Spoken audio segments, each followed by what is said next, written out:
जय हिंद। आपका हमारे इस वीडियो में बहुत बहुत ही स्वागत है। और आप कैसे हैं? मुझे आशा है कि आप ज़रूर अच्छे होंगे, स्वस्थ होंगे। और आप हमारे इस वीडियो में को देखकर आप ज़रूर कुछ नई जानकारी सीखेंगे। और आज का हम लोग टॉपिक पढ़ने वाले हैं गुप्तोत्तर काल, यानी गुप्त साम्राज्य जब पतन हो गया, नष्ट हो गया, उसके बाद कौन कौन शासक थे जो कि भारत पर, मगध पर और अन्य क्षेत्रों पर उनका अधिकार रहा, आधिपत्य रहा। और उनके बाद कौन कौन से राजा आए। और इस तरीके से हम पूरा का पूरा मध्यकाल तक जितने भी शासक हैं उसको ख़त्म कर देंगे। इसके बाद दक्षिण भारत की तरफ चलेंगे और संगम काल से शुरुआत करते हुए जितने भी राष्ट्रकूट, चालुक्य, जितने भी सभी चंदेल वंदेल, सबको एक साथ निपटाते हुए फिर हम पहुँचेंगे मध्यकाल तक। और मध्यकाल के बाद, इसके बाद मुस्लिमों का आगमन होता है और मुस्लिम भारत पर आक्रमण करके भारत में अपने एक नए वंश, नए जो है तरीके से देश को चलाने का प्रयास करते हैं। वो हम अगले वीडियो में देखेंगे। और आज का हम लोग टॉपिक जो है वह मौखरी वंश के बारे में जानेंगे।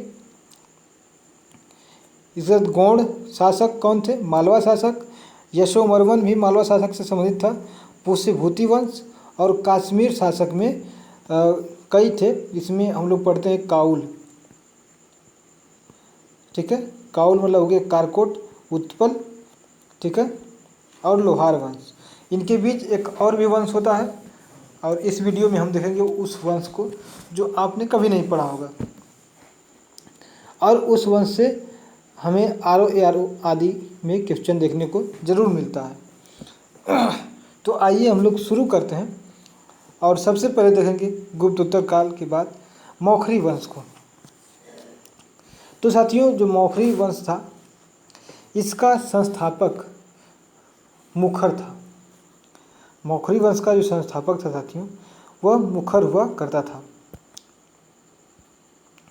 अगर हम देखें यहाँ पे, तो यहाँ पे यह मौखरी है, यह इंडिया है यहाँ पे।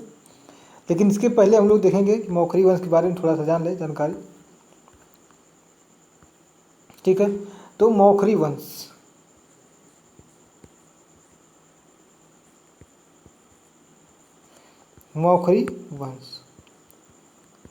मौखरी वंश का शासक मुखर था। इसका नाम था मुखर। मौखरी वंश का शासक मुखर था और ये लोग गुप्तों के सामंत हुआ करते थे। गुप्त काल के जो गुप्त राजा थे उनके सामंत ये लोग हुआ करते थे। और उन्हीं के यहाँ रह के इन्होंने साम्राज्य की स्थापना करने की एक ललक या झलक सोची थी।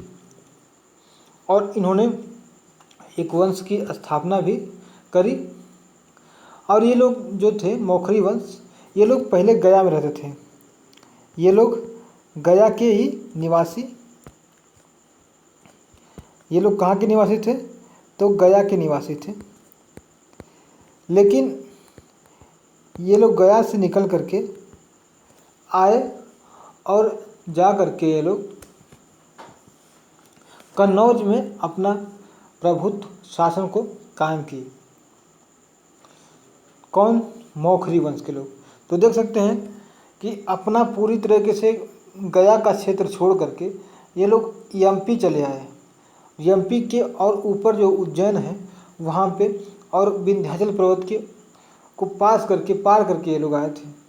तो देख सकते हैं किस तरीके से ये लोग अपने साम्राज्य को बढ़ाने के लिए, अपने को राजा बनने के लिए इन क्षेत्रों से निकल करके दूसरे क्षेत्रों में इन्होंने अपना आधिपत्य जमाने का प्रयास किया। और इसमें जो प्रमुख शासक हुआ करते थे, इसमें ईशान वर्मा, और इन्हीं के समय पतंजलि हुआ करते थे जिन्होंने महाभाष्य लिखा। पतंजलि ने महाभाष्य लिखा और यह ईशान वर्मा के समय हुआ करते थे। और इनसे भी जानकारी हमें मिल जाती है मौखरी वंश के बारे में। इसके बाद सर्ववर्मन हुआ ईशान वर्मा के बाद। और जो सर्ववर्मन था, ये जो है सर्ववर्मन, यह कौन था? तो सर्ववर्मन ने मगध के पास तक ये पहुंच गया था। कहाँ तक? मगध के पास तक यह अपने शासन और राज्य साम्राज्य का विस्तार वहाँ तक पहुँचा दिया था। और इसने ही जो हुण थे, हुण शासक, उनको भी खदेड़ा था भारत से। इनको जो है पंजाब से खदेड़ के इन्हें सिंध के उस पार कर दिए थे।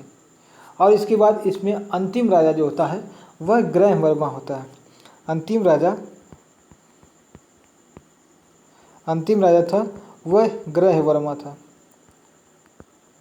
और ग्रहवर्मा को हम लोग जानते ही हैं कि इसकी शादी जो पुष्यभूति वंश के हर्षवर्धन की बहन की शादी ग्रहवर्मा से हुई थी, जो कि मौखरी वंश का राजा हुआ करता था। और इसके बारे में हम लोग जब हर्षवर्धन का काल पढ़ेंगे तो उस समय देखेंगे। और इसके लिए हम देख लेते हैं कि जो मौखरी वंश था वह कन्नौज में इसका प्रमुख शासन हुआ करता था। ठीक है, तो यहाँ पे देख सकते हैं यह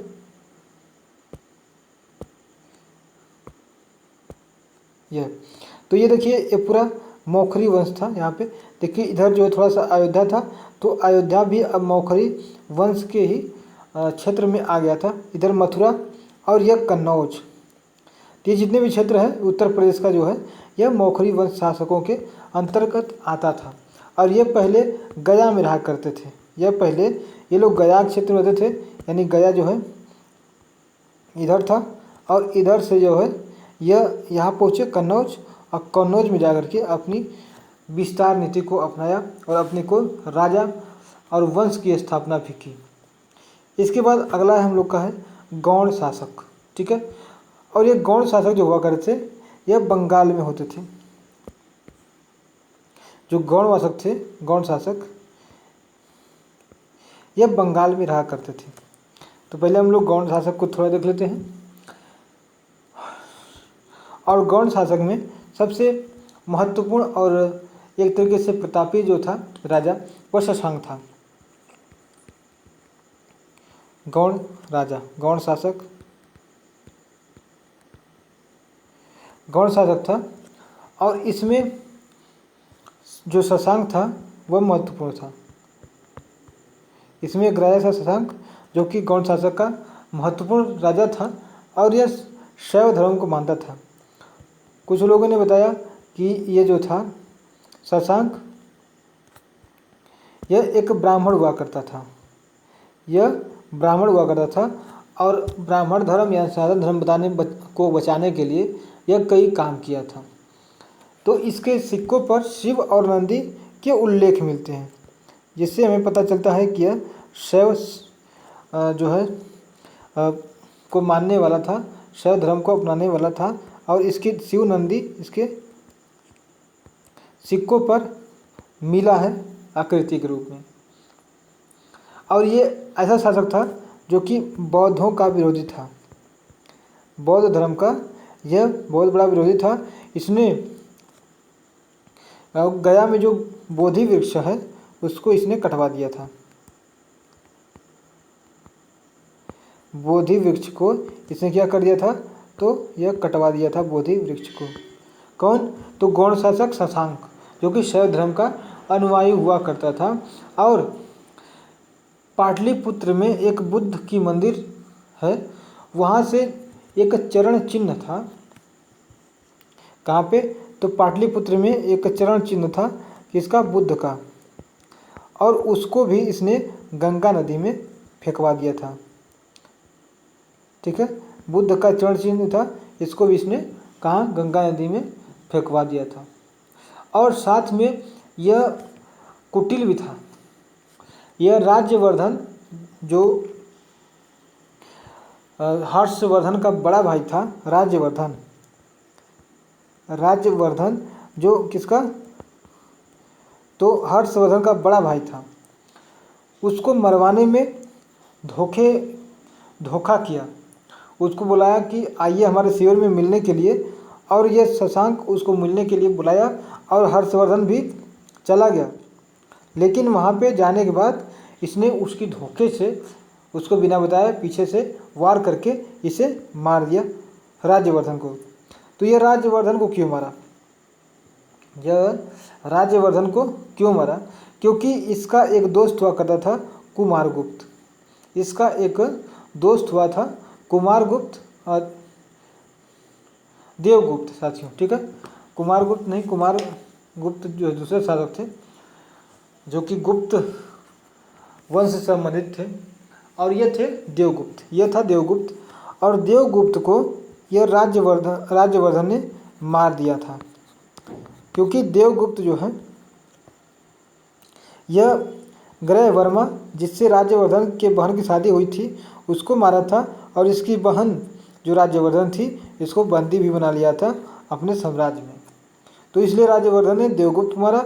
और देवगुप्त चूँकि इसका दोस्त था शशांक का, और शशांक ने राज्यवर्धन को धोखे में आला करके इन्हें मार दिया।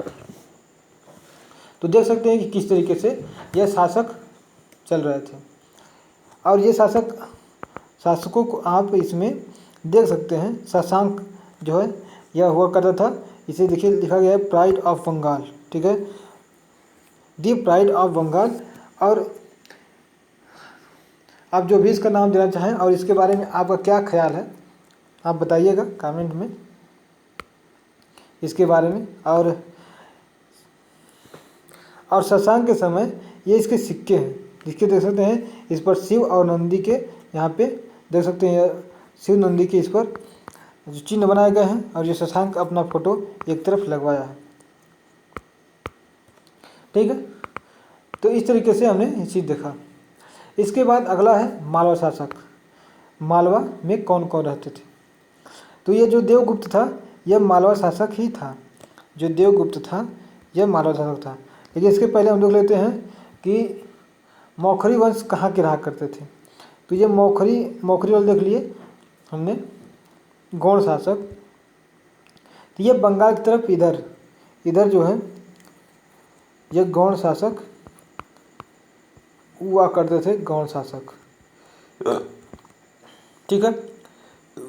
इसके बाद जब हम लोग मालवा शासक पढ़ते हैं तो मालवा शासक में सबसे महत्वपूर्ण शासक होता है, और सबसे पहला जो कि इस साम्राज्य की नींव रखता है उसका नाम है कृष्णगुप्त, मालवा शासक, ठीक है। मालवा का ही शासक था जो कि राज्यवर्धन की जो एक तरीके से जीजा था जिसका नाम ग्रहवर्मा था, उसको इसने मार दिया था। उसका पुराना मित्र और उसका पुराना शत्रु था। लेकिन ये इसके जो परदादा थे वो दोस्त भी हुआ करते थे, जैसे देखिएगा आगे बताएंगे। तो मालवा जो शासक था उसका कृष्णगुप्त संस्थापक था। इसमें उसका कृष्णगुप्त जो है इसका संस्थापक हुआ करता था मालवा का, ठीक है। और इसने जो है जो ईशान वर्मा था, ठीक है। इसके बाद ईशान वर्मा हमने पढ़ा था जो कि मौखरी वंश में था। मौखरी वंश में एक प्रमुख था जिसका नाम ईशान वर्मा था, और लास्ट में जो है यह ग्रह वर्मा था। और ईशान वर्मा के समय ही पतंजलि ने महाभाष्य भी लिखा था, और ईशान वर्मा को हराने में जो है युद्ध में लड़ाई किया था कौन? तो यह ईशान वर्मा के साथ कृष्णगुप्त ने किया था, ठीक है। और इसमें जो कुमारगुप्त था उसने ईशान वर्मा को हराया भी था। ईशान वर्मा को हराया था कौन? कुमारगुप्त, जो कि मौखरी वंश था। और यहीं से कुमारगुप्त, ठीक है, इनके बीच जो है यह हमें शत्रुता देखने को मिलती है यहीं से। लेकिन इसके बाद जो है महासेनगुप्त, एक और शासक हुआ अगला महासेनगुप्त। इसमें शासक था यह महासेनगुप्त।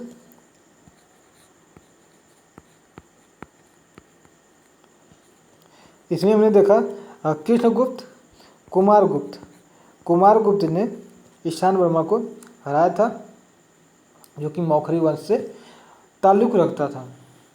और महासेन गुप्त की बहन थी जिसका नाम था प्रभाकर वर्धन की माता जो थी वह। ठीक है, तो प्रभाकर वर्धन कौन था? प्रभाकर वर्धन, तो प्रभाकर वर्धन हर्षवर्धन और राज्यवर्धन की माता हुआ करती थी। और ये महासेन गुप्त की बहन हुई थी। ये प्रभाकर वर्धन की जो माता थी, प्रभाकर वर्धन की जो माता थी वह महासेन गुप्त की बहन हुआ करती थी। तो देख सकते हैं कि इनका किस तरीके से जुड़ा हुआ है कड़ी। ठीक है, और महासेन गुप्त जो कि इसके पहले जो था ईशान कुमारगुप्त, उसने ईशान जो थे उनकी क्या कर दी थी? हत्या कर दी थी, या उनके साथ लड़ाई लड़ी थी, जो कि मौखरी वंश से थे। लेकिन पुष्य मित्र से संबंधित इनका कुछ नहीं था। जो पुष्य भूति वंश से इनका संबंध नहीं था। और इनके साथ अच्छा संबंध किसने निभाया? तो महासेन गुप्त ने अपनी बहन की शादी जो है इस पुष्य भूति वंश में करके अपने संबंध को मजबूत कर लिया। और अब आया देवगुप्त। ठीक है, अगला है इसके बाद देवगुप्त, जो कि यह जो है इस ग्रह वर्मा यानी कि जो मौखरी वंश थे इनके साथ अच्छे से यह दुश्मनी निभाया। इसके पहले जो दुश्मनी निभाया था ईशान गुप्त के साथ, तो केवल युद्ध ही हुआ था। इसके बाद यह जो है यह इसकी मृत्यु भी लिख देता है। कौन? तो देवगुप्त, मौखरी वंश के जो शासक थे ग्रहवर्मा, इनकी मृत्यु इसकी लिख देता है देवगुप्त। और इसको जो है मार भी देता है। और राज्यवर्धन अभी हाल ही में जो गद्दी पर बैठा था राज्यवर्धन, जब इसे पता चला तो यह आग बबूला हुआ और तुरंत अपने भाई, ठीक है, अपने भाई भंडी को लेकर के, ठीक है, यह निकल पड़ा। इसके भाई थे और इसको लेकर के वह निकल गया उसको मारने के लिए। तो इसको हम देखेंगे इसमें जब पुष्यभूति वंश पढ़ेंगे तब। और इसकी जो राज्यवर्धन और यह मौखरी वंश जो थे ग्रहवर्मा, तो इनकी जब मृत्यु हुई, जब इसको मार दिया गया, तो इनकी जो पत्नी थी वह राज्यवर्धन की बहन थी। इसलिए राज्यवर्धन आग बबूला हुए और अपने भाई भंडी को लेकर के देवगुप्त को हराने के लिए निकल पड़े। इसके बाद और जो राज्यवर्धन की बहन थी राजश्री को इसने बंदी बना के कारागार गृह में डाल दिया। ठीक है, किस में डाल दिया? तो कारागृह में डाल दिया। इसके बाद हम लोग देखते हैं कि अब यहाँ से देवगुप्त को जब भंडी के साथ राज्यवर्धन गया तो देवगुप्त को वहाँ पे इसने ख़त्म कर दिया था, मार दिया था। मारने के बाद अब किसी तरह से वहाँ से जो राजश्री थी वह निकल के बाहर चली आई, यानी जेल से निकल करके विंध्याचल पर्वत की तरफ आई और वहाँ पे कुछ समय गुजारी जंगल में ही। ठीक है, इसके बाद जो है यशोवर्मन जो थे ये भी मालवा से ही हुआ करते थे। ठीक है, यशोवर्मन जो थे इसके बाद हुए और ये हूण नरेश और तोरमणों को इन्होंने हराया था, यशोवर्मन जो कि मालवा को हुआ करते थे। यहाँ पे आप देख सकते हैं जब वर्मन वंश यह है और यशोवर्मन जो है यही इधर थे। ठीक है, यह जो है मौखरी वंश के ऊपर यहाँ मालवा था। यह जो है यहाँ पे देख सकते हैं यह पूरा क्षेत्र मालवा का होता है और यहाँ पे यह हुआ करते थे। देखिए यहाँ पे लिखा भी है यह मालवा वाला क्षेत्र, और मालवा वाले क्षेत्र में कौन? तो जो मालवा शासक थे वह और यशोवर्मन, यह यहाँ से ताल्लुक़ रखते थे। इसके बाद अब हमारा आता है पुष्यभूति वंश। ठीक है, पुष्यभूति वंश हम लोग पढ़ेंगे। ठीक है, देख लेते हैं पुष्यभूति वंश यहाँ पे है। यह पुष्यभूति यहाँ पे है और इनकी राजधानी थानेश्वर हुआ करती थी। कहाँ पे? ठानेश्वर हुआ करती थी या थानेश्वर हुआ करती थी। और देखिए इधर हूण थे, इन्हीं हूणों को हराने के लिए बार बार सभी लोग लड़ रहे थे, क्योंकि जब ये मौका पाते थे तो आगे बढ़ जाते थे। फिर इन्हें पुष्य भूति वंश वाले, यहाँ मालवा शासक वाले या यशोवर्मन वाले, ये सब इसको क्या करते थे, मार के फिर पीछे भगाते थे। लेकिन हूण जो है होते थे यह तुरंत फिर वापस आ जाते थे। इसलिए जो है हूणों को गुप्तों ने भी भगाया था। जो देवगुप्त था उसने हराया था। स्कंदगुप्त का जो पिता था कुमारगुप्त, उसने इसको भगाया था और यह स्कंदगुप्त ही भगाने गया था इसको। जब भगा के आया तो देखा कि इनके पिता की मृत्यु हो चुकी थी। तो यह हूण हुआ करते थे। अब हर्षवर्धन जो है, हर्षवर्धन को पढ़ लेते हैं हम लोग। वर्धन वंश या पुष्यभूति वंश। तो यह पुष्यभूति वंश जो है यह भी एक, इसमें महत्वपूर्ण शासक जो था हर्षवर्धन था। यह हो गया पुष्यभूति वंश, ठीक है। और पुष्यभूति वंश के बारे में हमें जानकारी मिलती है बांसखेड़ा और मधुबन लेख से। बांसखेड़ा जो कि उत्तर प्रदेश में है और मधुबन जो है यह बिहार में है। तो यहाँ से हमें इसके बारे में, पुष्यभूति वंश के बारे में यह अभिलेखों से कई जानकारियाँ हमें प्राप्त हो जाती हैं।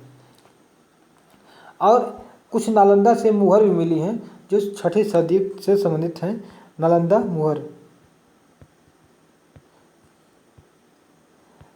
से मुहर मिली हैं।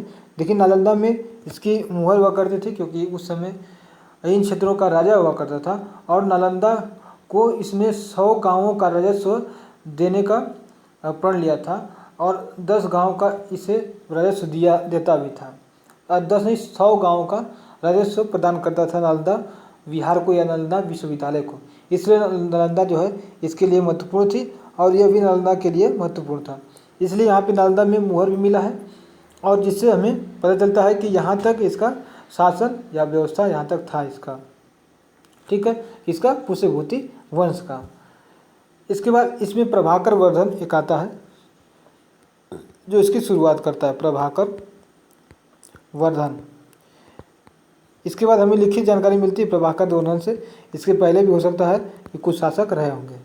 और प्रभाकर वर्धन की जो माता थी वह कौन थी, तो वह महासेन गुप्त की बहन थी जो मालवा शासक हुआ करता था, महासेन गुप्त, ठीक है।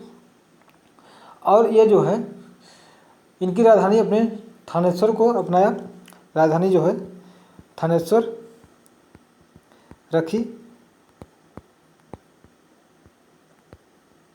अपनी राजधानी को यह थानेश्वर रखा। और पंजाब में जो हूण आ गए थे धीरे धीरे यहाँ तक, उनको भगाया इसने, ठीक है, भगाने का प्रयास किया लेकिन भगा नहीं पाया। और जो प्रभाकर वर्धन था इसने ही परम भट्टारक, ठीक है, परम भट्टारक क्या कहा गया, इसे कहा गया परम भट्टारक। और कई अन्य उपाधि भी इसने ली थी, परम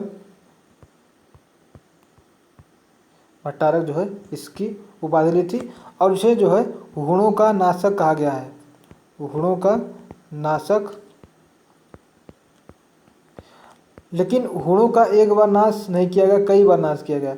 लेकिन हूण वापस फिर भारत में सिंध नदी के आगे प्रवेश कर जाते थे, ब्यास के आगे प्रवेश कर जाते थे। इन्हें कितना भी भगाया जाता था लेकिन यह आ ही जाते थे। और इसने भी, प्रभाकर वर्धन ने भी इसे कई बार भगाया लेकिन फिर वापस ये सब आ जाते थे, ठीक है। और इसकी जो है 2 पुत्र थे और 1 पुत्री थी, ठीक है। तो ये जो 2 पुत्र थे उसमें प्रभाकर वर्धन और हर्षवर्धन था। और पुत्री में राजश्री एक कन्या हुआ करती थी। तो अब धीरे धीरे इसके बड़े पुत्र राज्यवर्धन का शासन आता है। राज्यवर्धन इसने गद्दी संभाली और इसकी जो बहन थी उसकी शादी, जो बहन थी इसकी शादी ग्रहवर्मा से कर दी जाती है जो मौखरी वंश से संबंधित थे। ग्रहवर्मा ये किससे संबंधित है? तो उज्जैन के, कहाँ से? उज्जैन की जो है मौखरी वंश के जो है ग्रह वर्मा से इनकी हो जाती है आप शादी। लेकिन जब राज्यवर्धन बैठता है गद्दी पर, कुछ ही समय बाद ग्रह वर्मा की हत्या कर दी जाती है देवगुप्त के द्वारा। देवगुप्त के द्वारा इसकी हत्या कर दी जाती है। और यह धीरे धीरे देखता है कि अब यह पंजाब में हुणों से संघर्ष भी उसी समय कर रहा था। पंजाब में फिर वापस आ गए थे हुण, मौका देके फिर आ गए सब पंजाब में हुण। तो इनको भगाने में भी प्रयास कर रहा था, लेकिन ये सब भाग नहीं रहे थे। ठीक है, हुण जो थे इन्होंने भाग नहीं रहे थे, लेकिन इन्होंने भगाने का प्रयास किया, इन्होंने भगाया भी। लेकिन यहाँ के बीच में देखा कि ग्रह वर्मा जब वापस आया तो पता चला कि ग्रह वर्मा की क्या हो गई है, मृत्यु हो गई है, और इनकी जो बहन है वह विधवा हो गई है। तो अब इन्हें भी गुस्सा आया और इन्होंने बदला लेने के लिए जो है देवगुप्त की तरफ चल दिया, यानी मालवा की तरफ बढ़ा, और मालवा में जा करके इस देवगुप्त को इन्होंने मार दिया इसने। और इसके बाद जो है आगे बढ़ा। लेकिन हमने बताया कि एक बार धोखे से शशांक ने इसको मार दिया, और राजश्री भी इस समय जो कैद थी वह धीरे धीरे बाहर आ गई, विंध्याचल पर्वत में चली गई वहाँ पे।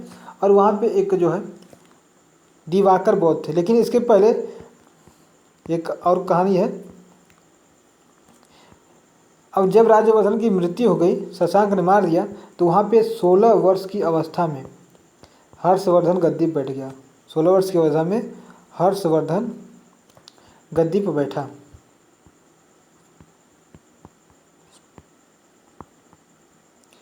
हर्षवर्धन क्या हुआ? गद्दी पर बैठ गया। कब? 16 वर्ष की अवस्था में।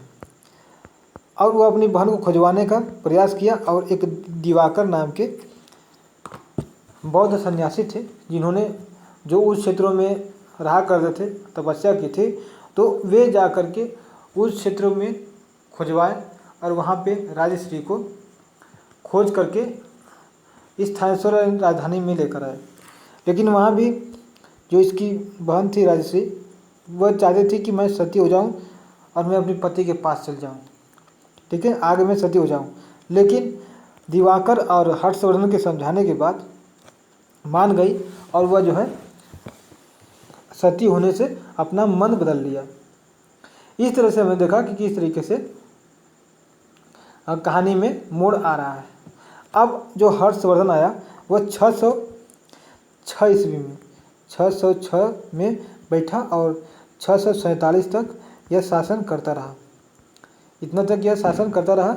और यह जो है जब कन्नौज पहुंचा, ठीक है, जब कन्नौज पहुंचा, कन्नौज का ही राजा हुआ करता था कौन? तो ग्रह वर्मा। ठीक है, कन्नौज का राजा हुआ करता था ग्रह वर्मा। और जब यहाँ पहुंचा तो यहाँ के जो सरदार थे और एक शासक था जिसका भंडी नाम था, भंडी, वहाँ पे जो है काम चलाऊ था। तो वहाँ पर भी हर्षवर्धन को इसकी पगड़ी थमा दिए कि आप भाई हर्षवर्धन यहाँ का शासक भी आप ही रहिए। और उज्जैन को इन्होंने, कन्नौज को इन्होंने उस अपनी राजधानी, नई राजधानी बनाया। कन्नौज को इन्होंने अपना नया राजधानी बनाया। और पहला अभियान जो इसका पूर्व में था। पूर्व में था क्यों? क्योंकि पूर्व में शशांक था। पूर्व में शशांक था जो इसके भाई की हत्या की थी, और बदला तो लेना ही था। तो बदला लेने के लिए यह अपना अभियान लिया पूर्व में। और पूर्व में आगे बढ़ते हुए इसने काशी मगध को आगे बढ़ते हुए जीतते हुए इसने पूरा बंगाल तक पहुंचा। बंगाल तक जो है पहुंचा, जहाँ का शासक था यह शशांक। और शशांक को इसने हरा भी दिया। शशांक को हराया, और लेकिन उसे मार नहीं सका। कुछ और प्रॉब्लम नहीं होंगे, लेकिन वहाँ पे शशांक को मार नहीं पाया। और जब शशांक जब मर गया, तब पूरी तरह से बंगाल पर अधिकार जो है पुष्यभूति वंश के हर्षवर्धन का हुआ बाद में जाकर के। ठीक है। यह जो शशांक था, लेकिन इसके क्षेत्र को जीत लिया गया था। अब उतना ज़्यादा अपने आप से यह कुछ नहीं कर सकता था, यह हर्षवर्धन के हिसाब से जो भी काम कर रहा था। लेकिन अब शशांक, देखिए हर एक राजा को आसानी से हटाया नहीं जा सकता ना, क्योंकि शशांक जो है ब्राह्मण था और वहाँ पे कुछ ब्राह्मण जो थे इसके समर्थन में थे, तो समर्थन में कोई काम किया जा सकता है, कोई ज़बरदस्ती काम करना बड़ी मुश्किल हो जाता है कहीं कहीं पे। इसलिए शशांक को राजा बनाए रखा, लेकिन जब ये मरा तो पूरी तरीके से हर्षवर्धन ने अपने इसको साम्राज्य में मिला लिया, ठीक है। लेकिन इसे जो है एहसास करा दिया कि नहीं भाई, हमारे भाई को मारे हो, लेकिन यह भी एक तरीके से कुटिल ही था कि अपनी ज़िंदगी को यह अपने पूरे जीवन भर अच्छे से खूब जिया भी, ठीक है। तो धीरे धीरे यहाँ से बंगाल पहुँचा और यहाँ से पश्चिम में सिंध से पंजाब बंगाल तक इसका शासन था, इसका हर्षवर्धन का। कहाँ तक? तो यह बंगाल से लेकर के सिंध तक इसका शासन था। देख सकते हैं पूरा मगध वगध सब इसी का शासन इसमें हो गया था, ठीक है। और इसके बाद जो है 620 में बताया कि शशांक की मृत्यु हो जाती है, तो पूरी तरह से यह बंगाल वाला क्षेत्र भी इसी हर्षवर्धन का हो जाता है। अब क्या पूछना है? अब तो पूरा क्षेत्र इसी का है। इसके बाद जो है यह दक्षिण में जाने का अभियान करता है, दक्षिण अभियान के सोचता है, लेकिन उसके बगल में ही जो पुलकेशिन सेकंड था चालुक्य वंश का, उसके साथ इसकी मुठभेड़ होती है, इसके साथ युद्ध होता है और इसमें यह हार जाता है। इसके साथ जब होता है चालुक्य के पुलकेशिन सेकंड के साथ, तो यहाँ पे हर्षवर्धन हार जाता है और इसके दक्षिण जो भारत विजय की सपना था वह चकनाचूर हो जाता है, ठीक है। तो यहाँ पे और एक अभिलेख भी ली गई थी, रविकृति अभिलेख जो है। अब बताइएगा किस अभिलेख में ये जानकारी मिलती है पुलकेशिन सेकंड के बारे में, जो कि जिससे हमें जानकारी मिलती है कि हर्षवर्धन और इसके साथ पुलकेशिन सेकंड के साथ एक युद्ध हुआ था जिसमें यह हार गया था हर्षवर्धन।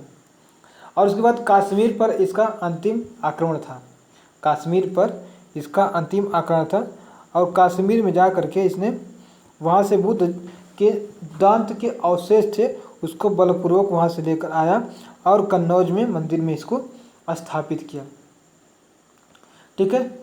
अब देखिए कन्नौज, ठीक है, तो कन्नौज में आके स्थापित किया था मंदिर में। अब देखते हैं कन्नौज में एक सभा होती थी, कन्नौज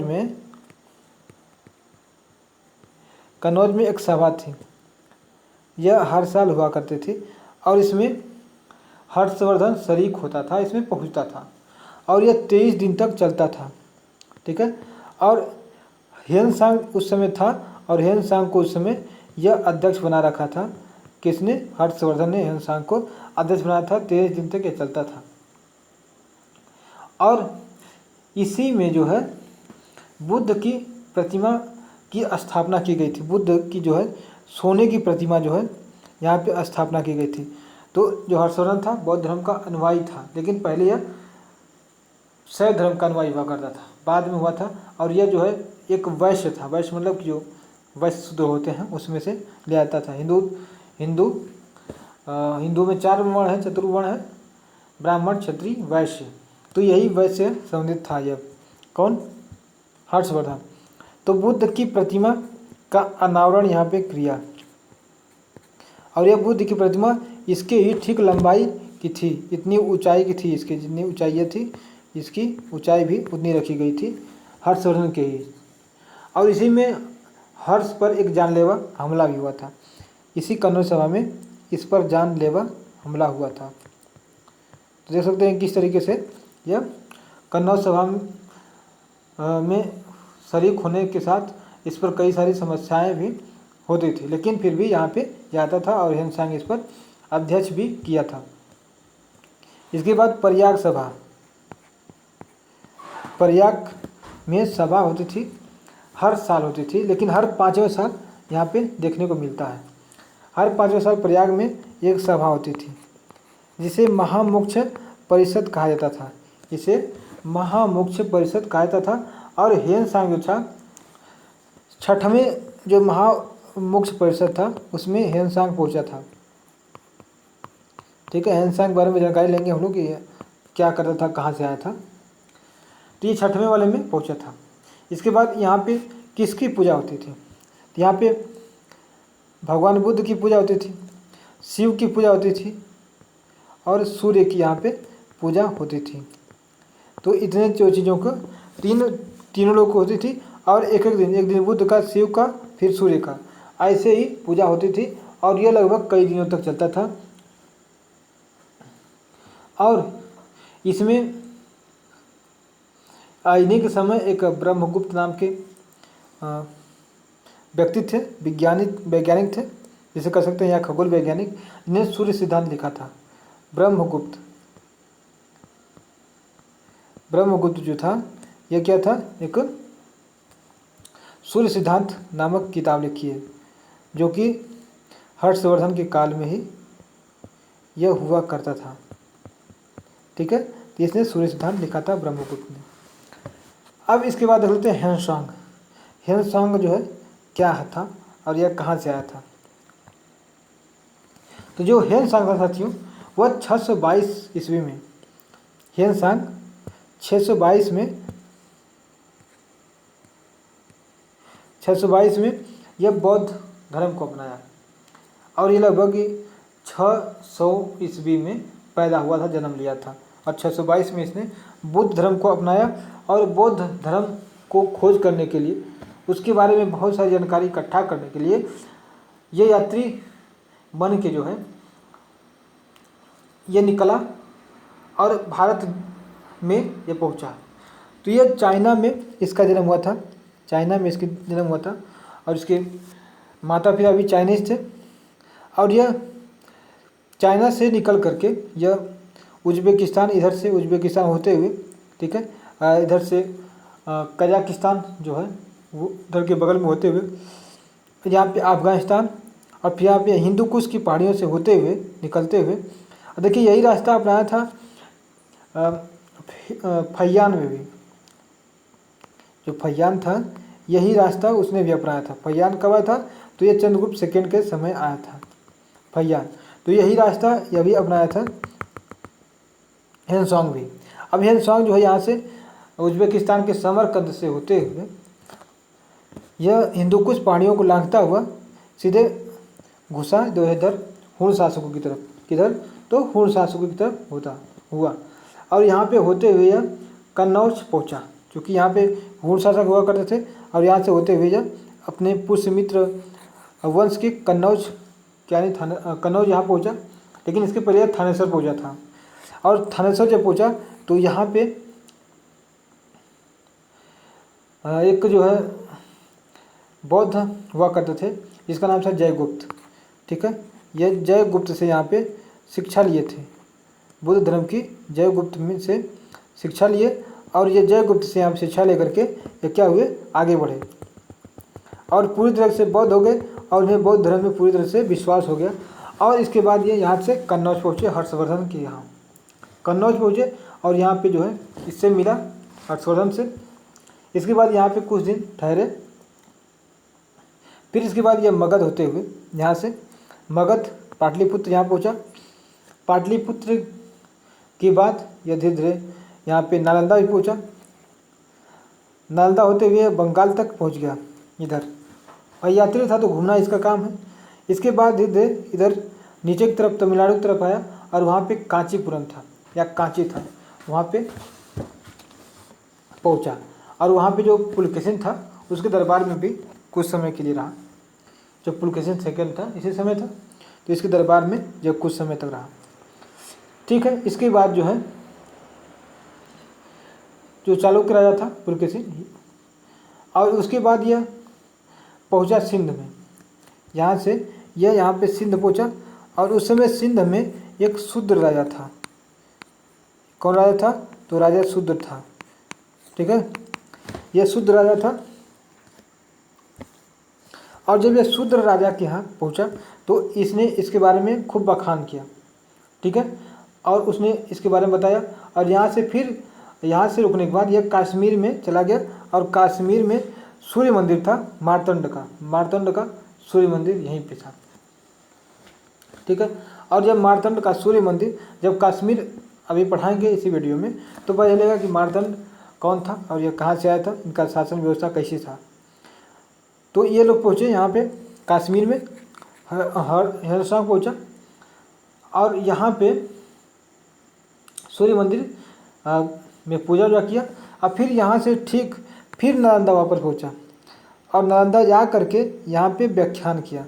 व्याख्यान मतलब कि यहाँ पे जो भी देखा था उसने अपने टीचर बन के अध्यापक बन के लोगों को बताया समझाया कि हमने ये देखा ऐसे ऐसे यहाँ पे व्यवस्था है, ये हमें करना चाहिए, अपने ज्ञान को साझा किया।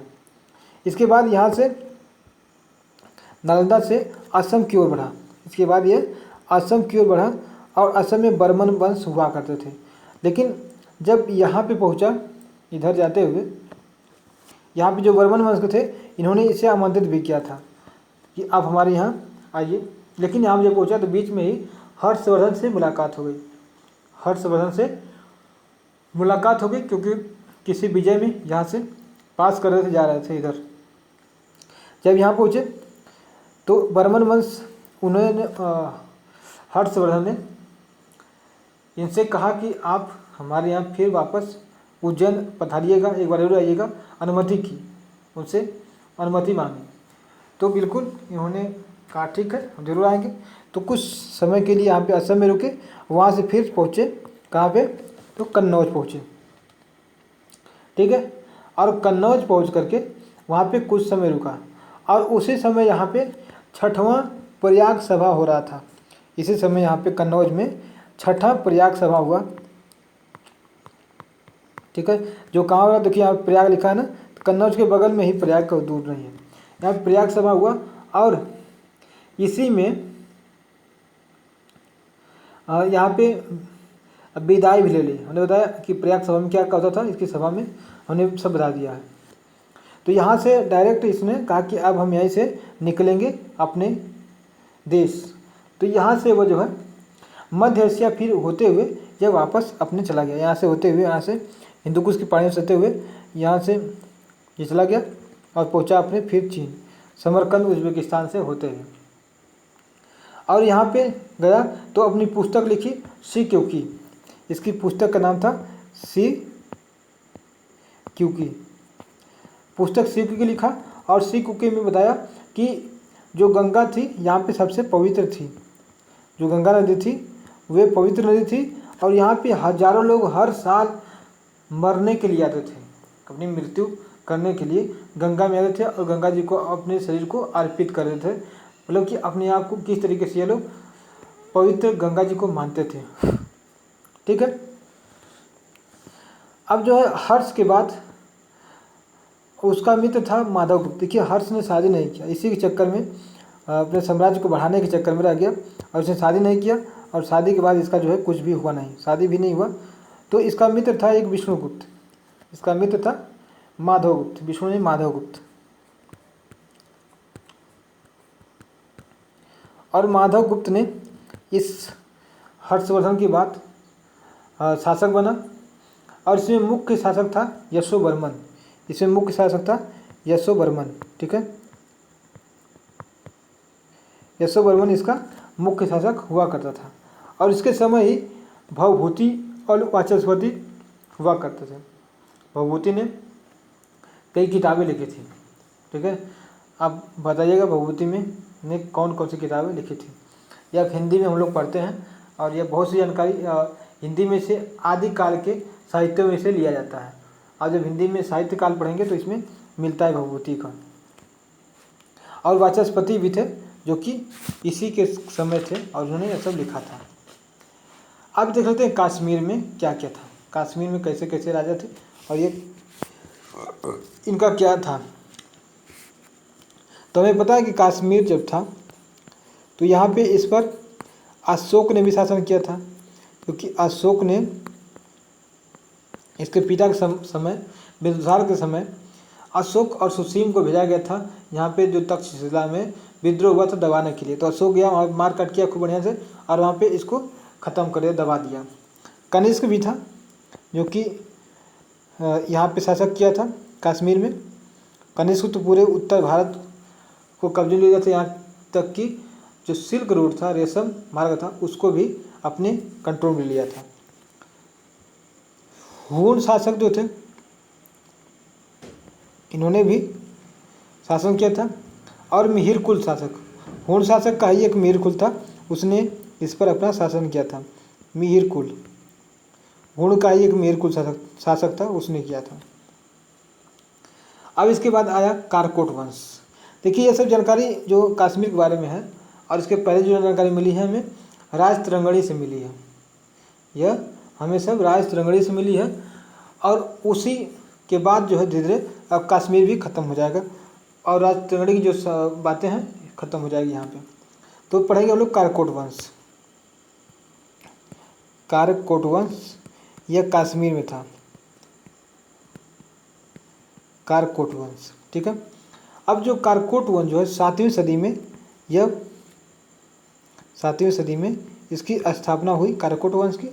और इसमें दुर्लभ वर्धन, इसमें शासक हुआ करता था। दुर्लभ वर्धन क्या था, तो यहाँ पे शासक था। और ह्वेनसांग जो है कश्मीर इसी समय गया था। ह्वेनसांग इसी समय कश्मीर गया था जब कारकोट वंश का दुर्लभ वर्धन था। और यहीं पे जो है एक और शासक था ललितादित्य, ठीक है, ललितादित्य, इसी कारकोट वंश का था ललितादित्य।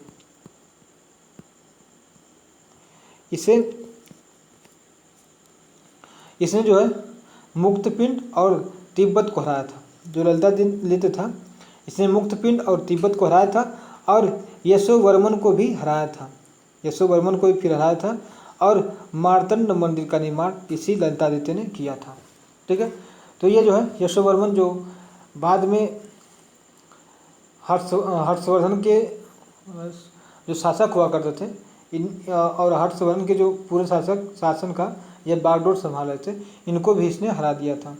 कौन, तो कारकोट वंश का ये जो कौन था, ललितादित्य। इसके बाद है उत्पल वंश। उत्पल वंश, और ये उत्पल वंश जो है 855 में इसकी स्थापना हुई। और इसमें अवंती वर्मन जो था ये उत्पल वंश का संस्थापक था। इसके बाद पर्णगुप्त, पर्णगुप्त यह भी जो है वंश था।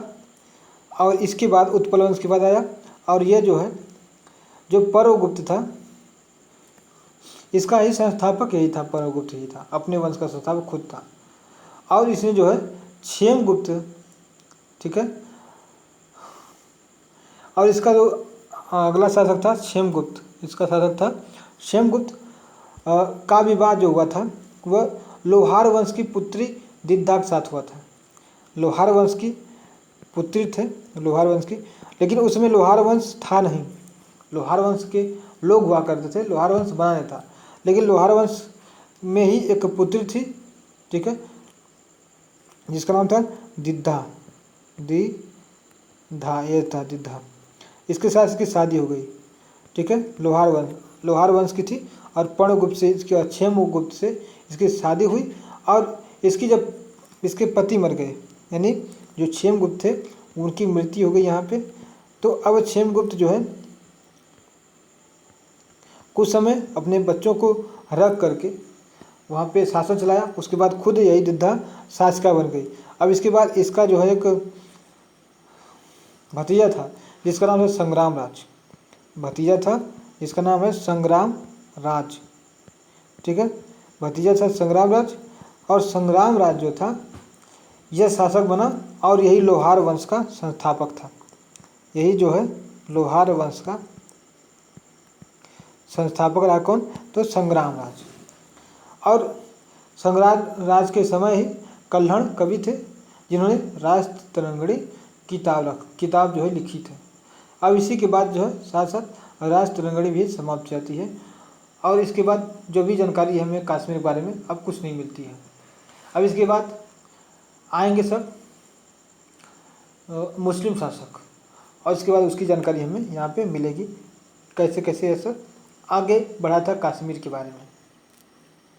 साथियों आज के लिए बस इतना ही, और फिर मिलेंगे ठीक अगले वीडियो में। और देखिए जानेंगे हम लोग और भी जानकारी सब। देखिए ऐसे चालुक्य वंश थे, यही पुलकेशिन यही का शासक था। और यहाँ पे जो है ये जो विंध्याचल पर्वत है इसी के किनारे नर्मदा नदी के तट पर ये चालुक्यों ने हर्षवर्धन के साथ लड़ाई लड़ी थी और जीत भी गई थी। यहाँ पे कलिंग वंश, बेंगी वंश यहाँ पे है, यह कलचुरी वंश है। ये तो दक्षिण भारत में सब है, इनको हम लोग पढ़ेंगे। ठीक है, यह मैत्रेकस ये भी वंश था। इधर छोटे छोटे वंश है, इनको हमें ध्यान में रखना है। और यहाँ पे कलिंगा था, हम जानते ही हैं, जहाँ के चेदी वंश हुआ करते थे। तो साथियों आपका क्या विचार है इस वीडियो के बारे में? आपका क्या कहना चाहेंगे? आपकी कोई अगर राय हो तो ज़रूर बताइएगा, और मिलेंगे अगले वीडियो में। जय हिंद।